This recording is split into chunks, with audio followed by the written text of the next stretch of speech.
Hi, we're here with Kirk Kennedy. So the first thing I wanted to do is ask you about your career path because um, you studied psychology, you studied business, hmm you went to seminary and ended up in the FBI. hmm So how And a does lot of that things in between. work? So how does that work? Yeah, yeah. So, well, a brief thumbnail sketch would be that I was friends with the FBI for many years before I actually came to join the organization because um, when I graduated from seminary with a PhD in clinical psychology and became a licensed psychologist, I served in the Air Force.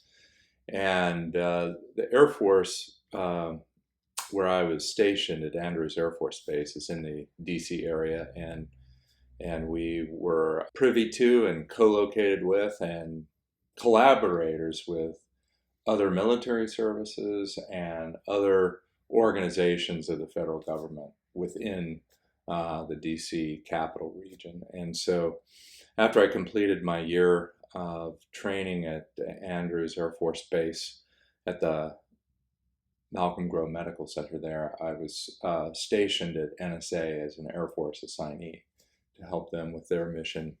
And so, as part of that, I became a consultant to the security department within NSA when they would have people that they were concerned about.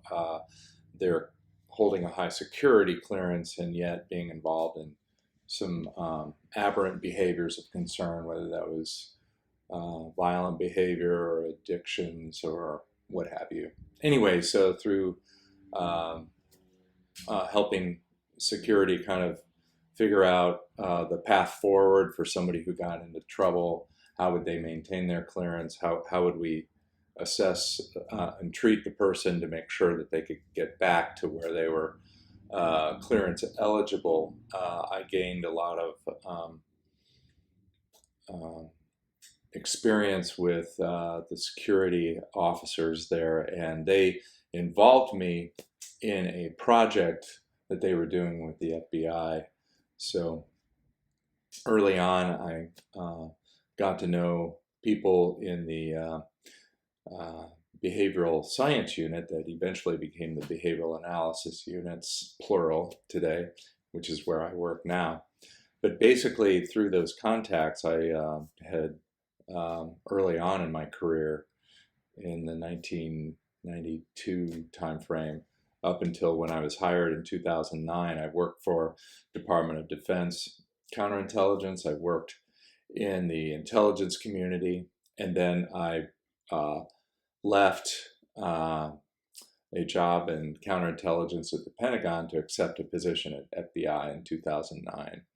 And since that time, I've been involved in a lot of training, research, and case consultation activities, um, all from within the umbrella organization called the Behavioral Analysis Units within the FBI. So that's kind of a brief overall thumbnail sketch. I felt all the different parts of the U.S. government elephant from different organizations and had the opportunity to be involved in a lot of interesting projects and cases over the years. Tell us about your just like a regular assignment for you. Okay, all right. So if you're the lead agent on a case, you're called the case agent, and that person will sometimes want some assistance, kind of formulating some ideas and approaches in their case. So a referral request will come into the behavioral analysis units, and the one that I work closely with the most deals with counterintelligence cases and also cyber crimes. Usually that means that we would be reviewing a lot of information about that case, and they would be asking for my opinion as a psychologist, and that might be through asking me to review some of the material and comment on what are the group dynamics if it's a group, or what are the individuals dynamics if it's an individual, and how do we go about properly interviewing this person, or how do we properly approach this person to get them to cooperate with us to do the right thing. whatever that may be. Sometimes the right thing is to confess to a crime. Sometimes the right thing is to work with us towards resolving a criminal matter. It might be the right thing for them to be able to collaborate with us on a project because they have a certain expertise in the cyber domain. So, for example, a couple of years ago, you'll recall that there was a mass shooting. We meaning the FBI, grabbed a hold of this guy's all of his computers and his cell phone, one of his cell phones was an Apple phone, and we needed to investigate who his contacts were because in case there are other terrorist attacks impending, we wanted to know who to go and talk to about that. And so when we weren't able to gain access to the Apple iPhone because the Apple Corporation was like, we don't give out information, we said fine, and we found somebody who could break into that phone for us, who had a particular expertise to do that, and then we were able to advance the investigation, prevent a couple of additional terrorist attacks or mass shootings that were in service of a terrorist agenda. And so those are a couple of examples of the different ways the FBI gets involved, and then I'm there to help them accomplish those goals and to try to help them facilitate their doing the right thing with the various people involved at the macro level.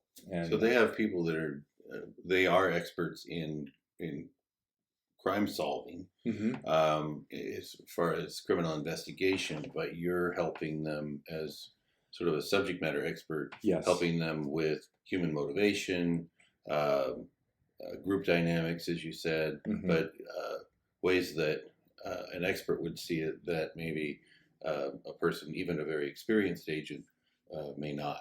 Yes. Yeah. And so the agents are very good at understanding behaviors of concern.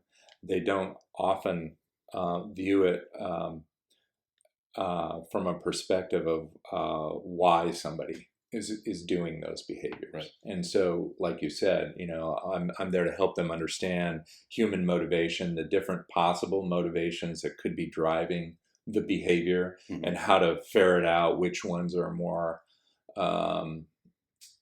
important to that particular individual, and how to get across to that individual in such a way that helps them do the right thing, which usually means cooperating or collaborating with us in some manner to resolve the case or advance the case, and to, as you could read on FBI.gov, protect the American people. That's what we're trying to do. Protect the American people, uphold the Constitution. We have priorities: prevent terrorist attacks, prevent intelligence operations, including counterintelligence operations against the U.S., prevent cyber attacks, and to investigate and prosecute public corruption on all levels. Those are the top priorities of the FBI. Those are the priorities, but it sounded a bit like the mission. So that's a perfect transition. One of the things we've been studying is what an organization's mission is, and then how that translates to strategy. So what's the you won't ask you to recite it, but in a smaller paragraph, what's the mission of the FBI? So it's twofold: to protect the American people from all kinds of different criminal actions, and also to uphold the Constitution of the United States against all enemies, foreign and domestic. And in service of that mission, it involves a lot of collaboration with other federal agencies, state, local, and tribal law enforcement agencies, and other governments. I mean, we have legal attaches at embassies around the globe, and so we partner with other countries as well. And so we're constantly collaborating in order to achieve those. The lines between agencies, between yours and CIA and NSA can get blurred because the types of crimes and who they affect and that sort of thing. Yeah. But in general, the FBI is focused on things that happen on our property. Domestically. Yes, exactly. It wasn't until the embassy bombings in 1998 in Nairobi, Kenya, and Dar es Salaam that the FBI was brought in to investigate on foreign soil. That was the first time. And then shortly thereafter, there was the attack on the USS Cole in Yemen, where they brought us in to help with that investigation and so on. But typically, the way it's divided by U.S. law is CIA operates primarily overseas, and they take primacy on all overseas matters, whereas the FBI takes primacy on all domestic matters. And so even though the lines can be blurred at times, there's a lot of collaboration. I mean, after 9/11, a lot of the silos between organizations were torn down. There's a lot more intelligence sharing now than ever before. And even though there are boundaries, and appropriately so, in place by law, there's a general spirit of collaboration now because we're all realigned to protect the American people first and foremost, and to uphold the Constitution. So navigating those lines or collaborating and sharing information in the right ways is a huge part of the job. Yeah. So yes. Before we go any further, what's the one thing you could tell us that would get you in the most trouble? You mean if I wanted to get into trouble, how would I do it? Maybe I shouldn't ask that. Well, I would probably start revealing classified information, or I would pull a trick out of a recent trickster's bag and hand over classified information to a friend to release to the public, and that would get me into a lot of trouble, and I would be serving time for that, because at my level, when they discover you do something like that, you actually go to prison. Yeah. Yeah. All right, then I won't ask that question. Yeah, that's a really good question, though. Maybe I should ask you about the agents of S.H.I.E.L.D. No, we'll save that. Okay. All right. So you told us the mission of the organization. What were the priorities within that? If you had to, I know there are lots of departments and yours is only one, but if you had to prioritize it, where do you think the FBI spends most of its time? A big shift happened after 9/11 to prevent terrorist attack. That's the number one priority of the FBI. And that was a pretty big shift, because before that, it was typical law enforcement, which is you only get involved after a crime has been committed. So like what happened with the 1993 World Trade Center bombing there, where they didn't complete their goal of taking down the Twin Towers. They just kind of blew up the garage and destabilized it. So the FBI went in there, did a great investigation. It led to the Blind Shake in New Jersey. They prosecuted all kinds of individuals connected with that guy and put him behind bars. But it was after the attack. So after 9/11, everything changed. And they said from problem solving to problem prevention. Yes, exactly. So now we're trying to get, there's whole books on this topic, left of boom. We want to be preventing the attack. We want to be out in front of the problem and not waiting for a crime to occur. Right.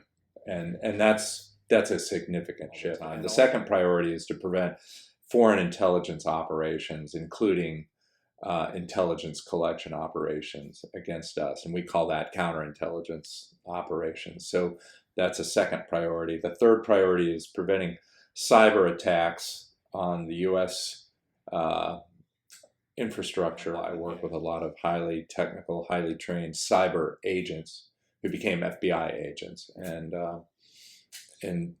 so working with them on disrupting cyber criminal groups as well as individuals. And also the next priority is preventing, not preventing, but at least investigating and prosecuting public corruption on all levels. Now we're not talking about the FBI in general, but with the behavioral analysis team or the people that you interact with. Sure. What would a normal team look like? Okay, so a team would be assembled on any case consultation, and it would look like this. Basically, a behaviorally trained agent who used to be working cases out in the field is the lead on the case consultation, because he understands what it means to run a case investigation.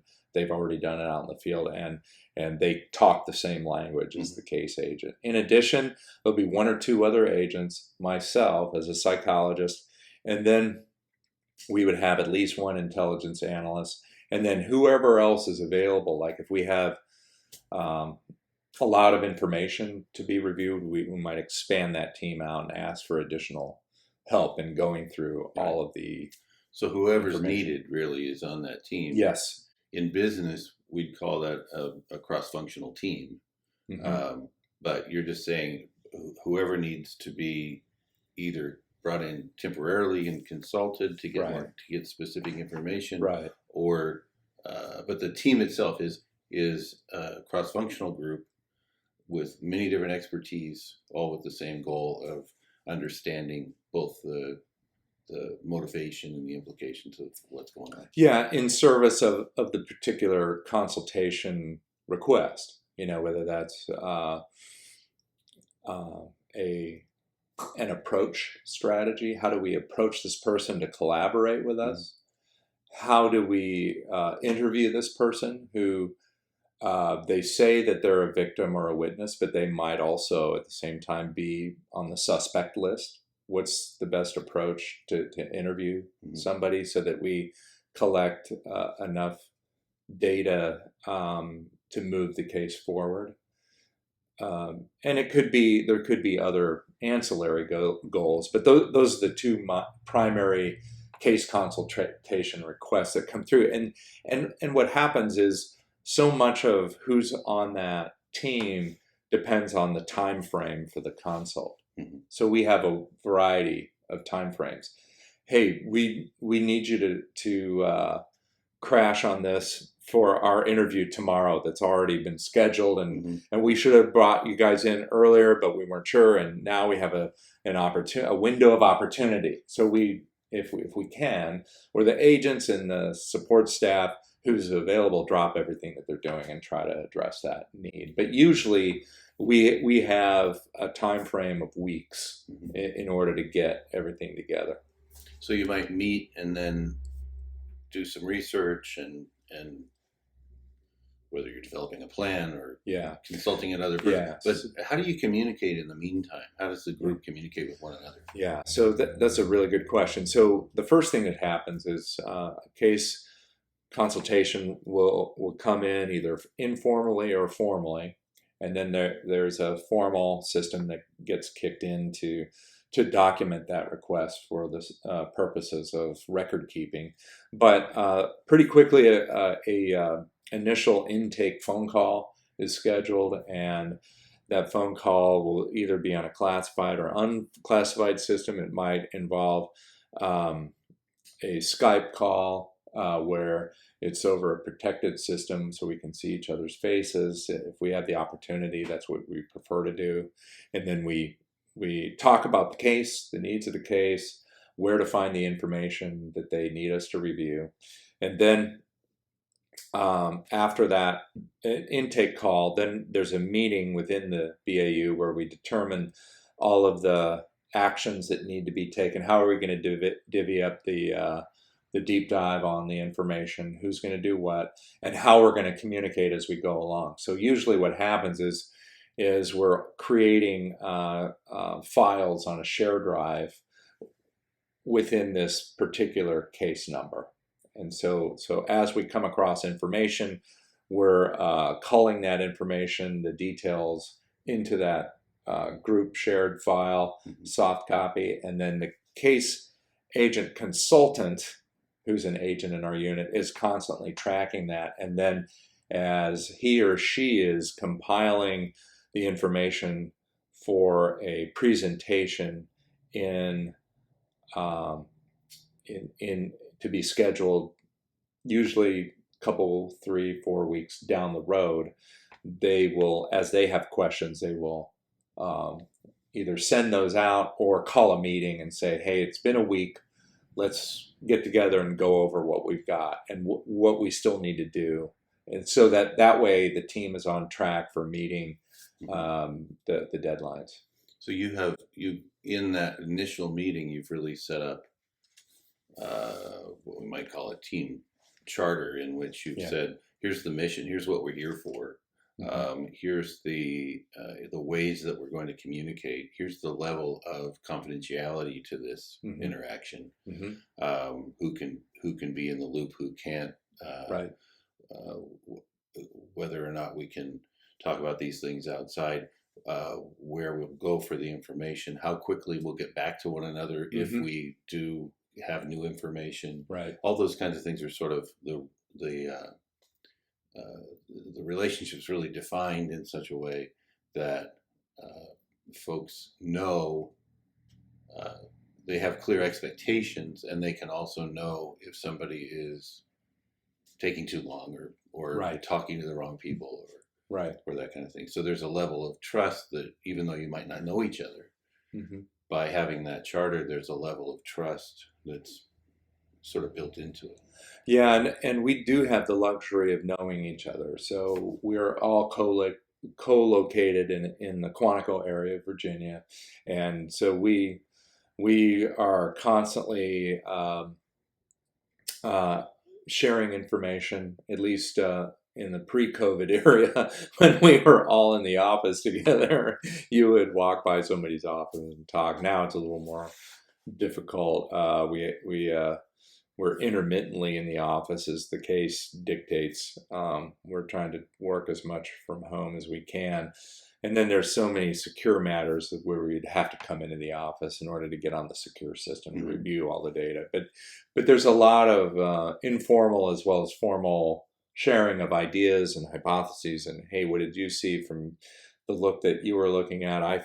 This is what I found. So even though we're documenting it into a shared drive, we're also informally discussing as we go along with people that we know, and that we respect each other's roles, so that the intelligence analyst is going to look at things differently than I would look at it, than a case agent would look at it. And that kind of richness of perspectives is what FBI agents thrive on, because they're trying to avoid groupthink, and they're trying to avoid confirmation bias, and they're trying to do the right thing. And this is one way of teaming up that helps to prevent those biases from infiltrating a case consultation. We've been looking at management styles. So one of the things that would tell us about what kind of management style the FBI has is to look into how they would keep track of folks, what they're doing, knowing about assignments and where you are, tracking your productivity, I guess, recognizing, rewarding, disciplining. I mean, you've talked about the big one of the big negative of going to prison. That would be fairly motivational. But it's a hard way to go to work every day if it's just well, they haven't put me in prison, so I must be doing okay. So in short, how do you know how you're doing? Yeah. So in recent years, the FBI's really gotten a lot better for systemic wide change on how we go about evaluating performance. And so now, before it used to be highly variable. And I've worked in so many different organizations now where, I would write my own performance report. The boss would look at it and say, yeah, that resembles what you do, and sign off, and then we'd be done, because they weren't taking performance feedback seriously. But the organization that I work for within the FBI takes it very seriously, and there's actually I will tell you, it still varies unit by unit as to the attitude that the unit chief will take to providing performance feedback or collecting the information. But now there's such a system in place that the unit chiefs, even if they weren't so inclined to do it, they're required to do it now. So I will say the current unit chief that I've had for the last 3 years has probably been the most proactive as a former Marine captain, former NYPD police officer, and now for many years an FBI agent. He's probably been the best boss I've had because he's very good at attending to detail, and he's very good at taking care of his people. So he's made sure to give us awards. Prior to him, I might have got 1 or 2 awards, but he made sure to get me a Medal of Achievement from the director's office for some stuff that I worked on. And I couldn't be more grateful to somebody who took the time out to document and to make sure to not just reward me, but other people in our unit have been doing some pretty great things to impact the mission set of the FBI. And I will say, I think that not all unit chiefs are so inclined to do that. So you still see some variability. Sure. But so how likely do you think it is that he's listening to us right now? Well, fortunately, the only ones listening to us are probably your class, because there's a lot of legal authorities you have to have in place in order to eavesdrop. But let's say you were a suspect for a crime right now, and they were given authorities to open a case on you. Who knows? This might be recorded. Anything else we should know about to better understand the organization as a whole? Yeah, so much gets done on a informal connection basis. We don't, while we have all of the formal connectivity that we need, like any human organization, the way to get things done is through your contacts, informal contacts, and the people you worked with. And so one thing that's always very interesting to me is to see the agents stay in an assignment for like 2 or 3 years before they rotate out. And whenever they meet another agent, they try to find out, okay, well, what kind of agent are you? You know, are you a cyber agent, counterintelligence agent, counterterrorism agent? And once they find out what silo they're in, then they figure out who each other knows. And that kind of sharing of information lets them know, okay, so that's who's in that guy's informal network in case I need to reach out to somebody in that group. And so I would say there's a lot of congeniality and good informal working relationships and a norm of collaboration that exists. And you wouldn't know that unless you work there and you saw this every day.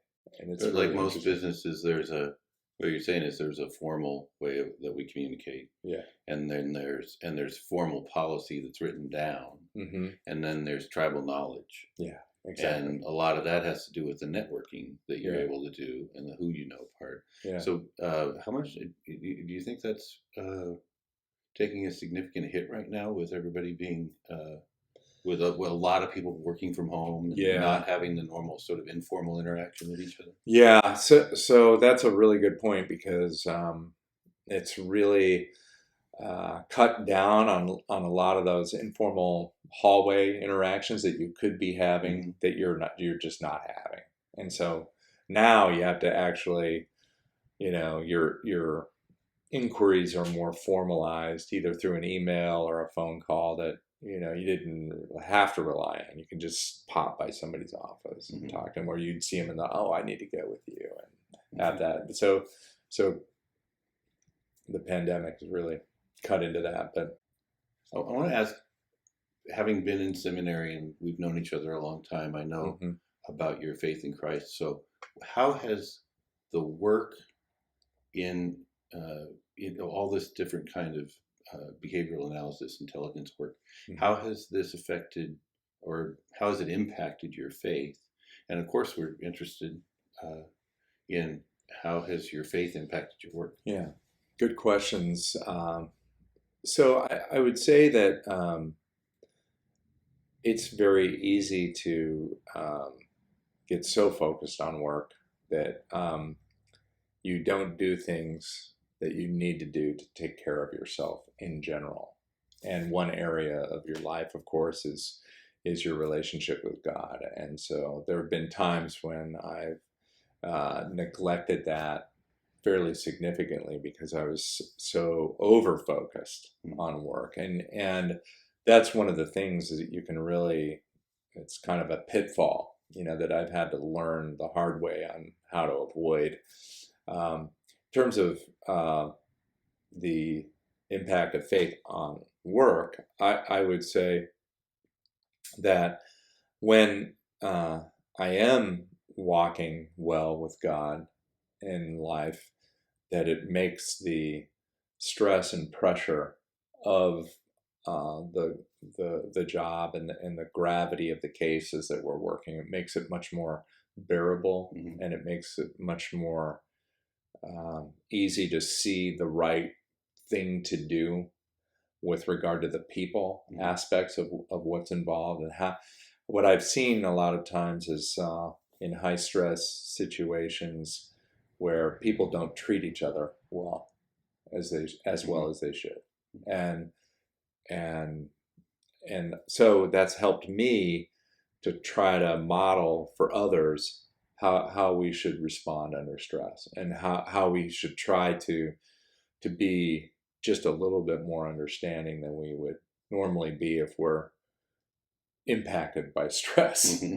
And I will tell you, most agents that I work with really do a pretty good job of keeping an even keel and keeping, they're pretty stress tolerant people. And so what I find myself doing is just making sure I'm taking a deep breath, taking a step back, and treating other people appropriately, and then privately praying for those people and praying that the mission gets accomplished well. And that's how my faith has impacted the work. I would say if I let stress and pressure get to me, it's negatively impacted my relationship with God, to be honest, over time in the past. And I've had to come to grips with that and to realize, hey, this is, job is eating my life up, and I need to take a step back and get this into proper balance. And I think that for anyone in any walk of life, not just working for a federal agency with an important mission, it's a careful balancing act between work and life, and how do you negotiate that balance, and how do you treat people well in the process, even when you're under stress. I think that's a challenge for everybody. Sure. I mean, the implications of making a wrong decision or doing it poorly might be different, but I guess for the person who's running a bakery, and the implications of like not being able to be open right now, or not being able to things impacting their whether or not the business continues, or those feel huge to them. And it is huge. And so it's the same. It's not the same pressure, but the dynamics are the same for all of us. Yeah, you're right. Again, I want to say thank you for your time. Thanks for coming. Thanks for having me. Thanks for giving us insight into this fascinating organization. Well, thank you. All right. It was my pleasure. Thanks.